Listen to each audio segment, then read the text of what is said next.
Kira-kira gimana, Bu? Kalau ada orang datang ke majelis kita, tiba-tiba di pojokan situ dia pipis.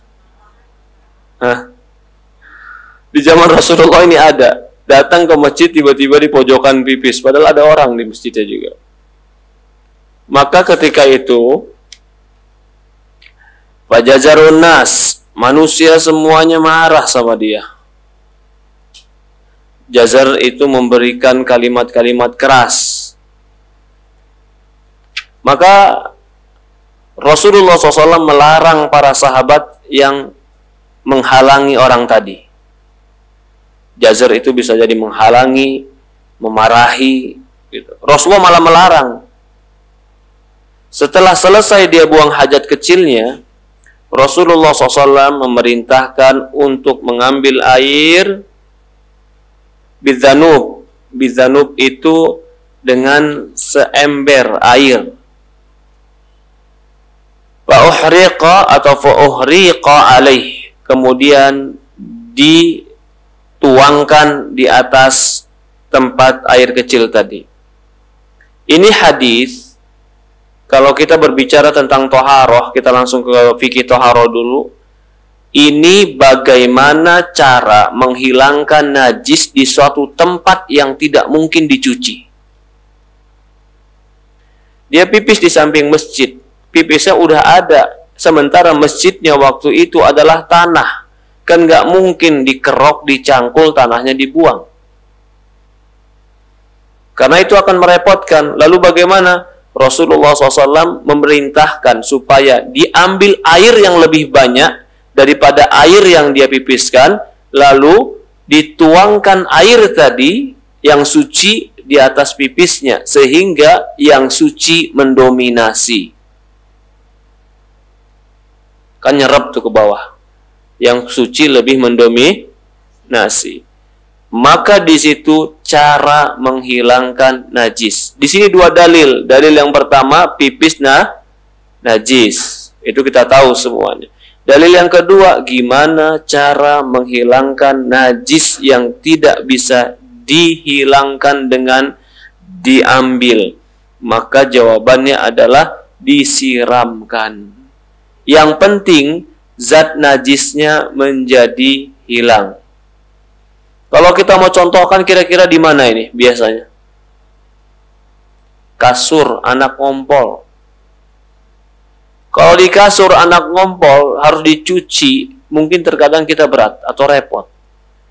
Kalau dicuci semuanya, maka di situ boleh di tempat ngompol dia disiram air.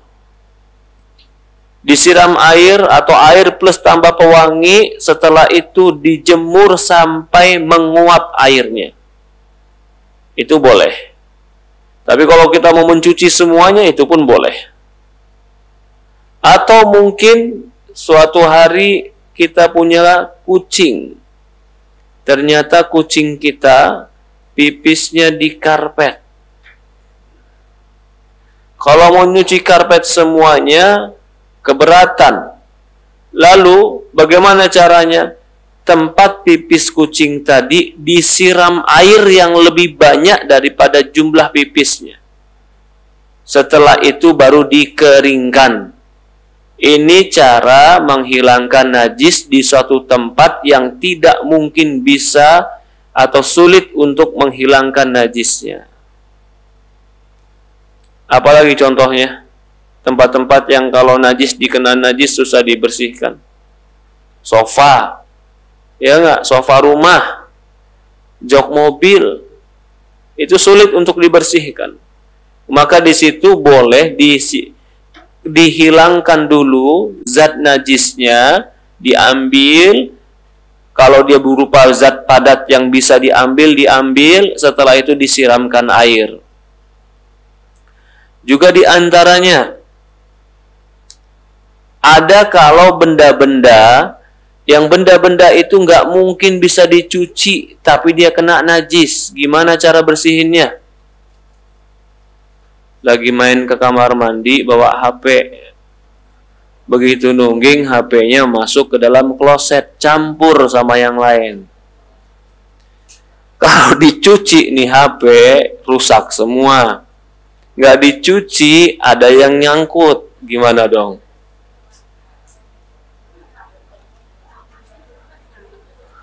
Mau dibuang HP baru, harganya juga mahal.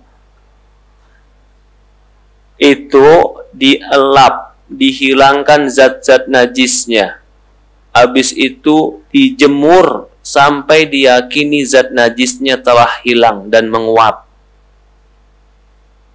Kayak begitu. Apa cirinya zat najisnya sudah hilang dan menguap? Baunya udah nggak ada. Itu cirinya bahwasannya zat najisnya sudah tidak ada. Di mana lagi?